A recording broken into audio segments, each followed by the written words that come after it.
A lei das estatais basicamente diz que para você assumir um cargo numa empresa estatal ou numa agência reguladora, você precisa ter qualificação para isso e você não pode ser um político, principalmente um político que acabou de participar de uma campanha eleitoral, justamente porque para não haver loteamento de cargos para aliados políticos. Claro, há políticos qualificados para ocupar cargos em agências reguladoras, em empresas estatais, eu não tenho a menor dúvida disso. Agora, esses políticos não podem ter acabado de disputar a eleição e por isso existe a chamada quarentena, né? É um período depois de disputar essa eleição que o político pode ocupar um cargo. Aí sim, às vezes o cara largou a vida pública, tá trabalhando na iniciativa privada e aí não tem problema nenhum, não. O sujeito não vai, né, ter uma punição eterna por ter sido um político, por ter disputado uma eleição. Agora, logo depois do período eleitoral, né, e para além disso, capacidade técnica e profissional, ou seja, ou o sujeito precisa demonstrar, salvo engano,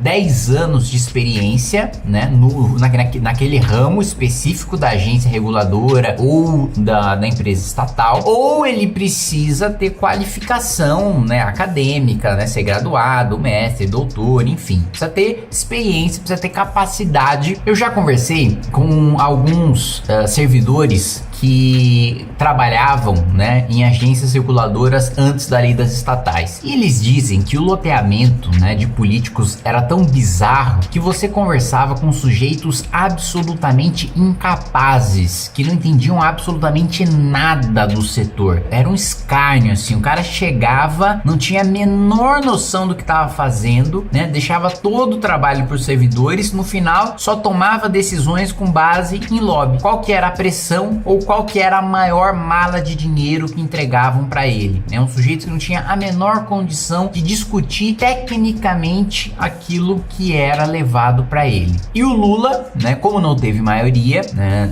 dentro do Congresso Nacional para aprovar, por enquanto ainda não tem maioria para aprovar nada, como não aprovou nada até agora, foi para o Supremo Tribunal Federal discutir especificamente a questão dos políticos, né, porque políticos deveriam poder ocupar esses cargos, né, ou seja, tá indo pro tapetão, não conseguiu, né, quer ir de Fluminense, não conseguiu, quer tentar reverter, né, no Supremo Tribunal Federal, mais uma vez um dos piores males do nosso país, o ativismo judicial, partidos, porque aí quando o Supremo ele interfere, né, numa lei aprovada pelo Congresso Nacional, ou quando ele legisla, né, num suposto vácuo legislativo. E por que eu digo suposto vácuo legislativo? Porque dentro do Congresso Nacional, não debater significa também tomar uma decisão. Quer que eu te dê um exemplo? Sou presidente da Comissão de Educação. Sentei em cima...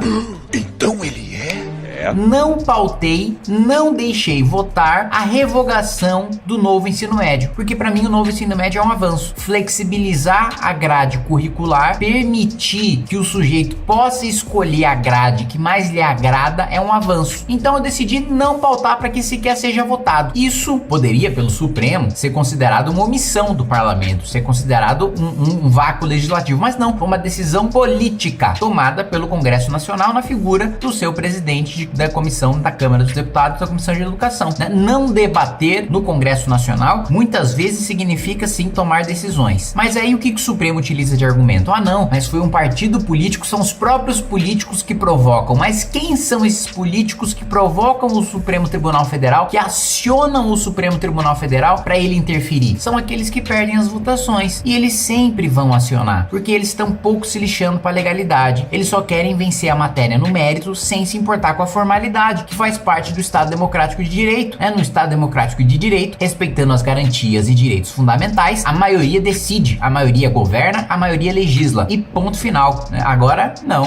né? Sempre querem recorrer pro tapetão, dessa vez para mudar para a lei das estatais, explicitamente mostrando que querem carguinho. E vamos falar sobre outro assunto, mas antes de falar sobre outro assunto, eu peço que você se inscreva no canal, clique no sininho para receber as notificações, deixa aí o seu like, entre nos nossos grupos de WhatsApp, Zap, que estão bombando com concurso de livros, com uma série de coisas e também, claro, o Clube MBL para você que deseja receber as notícias em primeira mão e ter acesso aos nossos maravilhosos mini documentários, entrevistas exclusivas que você só encontra lá. Muito bem, a outra notícia que eu vou comentar aqui com vocês é o Lula exaltar o PT e dizer o seguinte, aspas, não existe partido político no Brasil. O único partido com cabeça, tronco e membro é o PT. O PT não é uma coisa qualquer, é um partido político. O restante é uma cooperativa de deputados que se juntam nas eleições. Gente, veja só, do Lulinha Paz e Amor, frente ampla, trazer todos os partidos, trazer todos os movimentos sociais, pro Lula, olha, o único partido político no Brasil é o PT. Primeiro, isso mostra a soberba, né, dos petistas. Não à toa, dos mais de 30 ministérios, 24 ou estão com o PT ou estão com o Lula. 24 ou são petistas ocupando ou são pessoas de confiança pessoal do Lula. E por isso, a arrogância deles, a soberba deles vai fazer com que eles caiam. Vai fazer com que eles caiam do poder, seja durante o cometimento de crime no mandato do governo Lula, em que vai haver corrupção, eu não tenho a menor dúvida disso. Você já tem aí ministro envolvido com todo tipo de coisa,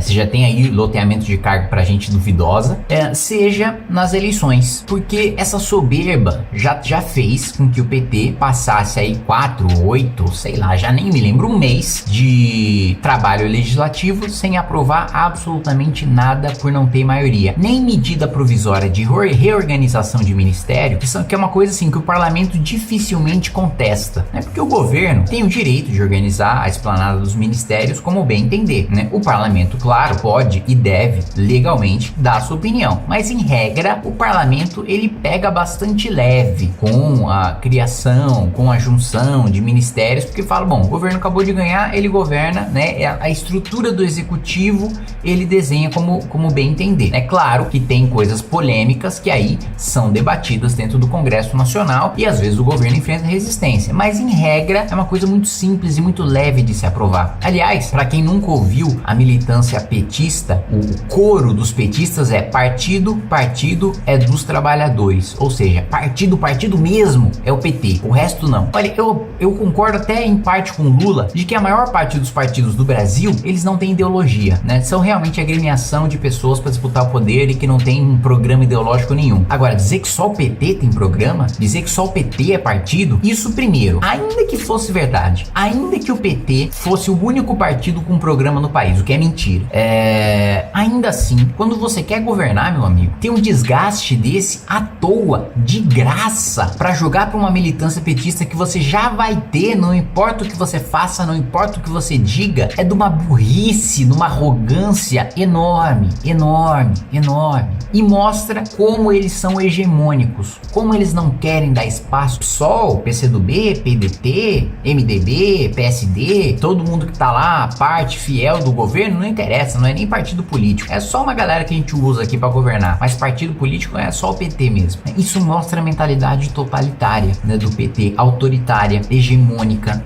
né, hegemonista, que quer destruir, que quer confundir o Lula com a esquerda, né? Quer falar, olha, se você não gosta do Lula, você não é de esquerda. Se você critica o Lula, você não é de esquerda, né? E isso é uma injustiça que se comete contra esquerdistas, porque tem esquerdista que discorda do Lula, tem esquerdista que disputa a eleição contra o Lula, tem esquerdista que denuncia, é exceção, tá? Porque o projeto hegemônico ideológico do Lula é muito bem sucedido, ele conseguiu confundir as pessoas e transformar Lula em sinônimo de esquerda. Por isso, pouquíssimas pessoas têm coragem de dizer publicamente, né, como críticos, não é nem contra o PT, mas colocar críticas ao PT, que qualquer crítica já vem os cães raivosos contra você. Nos bastidores, eu escuto várias pessoas de partidos de esquerda, fora do PT, ou mesmo dentro do PT, que tem críticas ao petismo, que tem críticas ao PT e que tem críticas ao Lula. Agora, nunca nenhum deles fala publicamente porque sabe que vai ser linchado, que vai ser considerado de direita, que vai ser considerado traidor, né? Por quê? Porque é um projeto hegemônico de poder, é um projeto totalitário, né? Não tem nada mais totalitário do que as pessoas terem medo de falar umas com as outras para serem denunciadas pro governo, pro partido e serem consideradas traidores, né? Exatamente como foi feito com Trotsky, foi perseguido pós-revolução. Não tem nada mais totalitário do que esse regime de vigilância e de medo eternos que são impostos pelo petismo. O capeta já ofereceu os seus serviços pra você em algum momento? O sentimento de culpa de estar gerando um desgaste, porque quem escolheu disputar a eleição, quem escolheu seguir a carreira política fui eu, né? Não foi minha família. Você tem orgulho de ser brasileiro, Kim? Mesmo com esses defeitos? Você acha que você merecia mais reconhecimento pelo seu trabalho? Primeiro, uma sensação muito grande de injustiça, né? Das pessoas me colocarem o monarca como nazistas e não tinha absolutamente ninguém defendendo o nazismo. Kim, qual é, hoje, o seu maior medo? Eu acho que era muito jovem pra perder o pai. Pra perder o pai.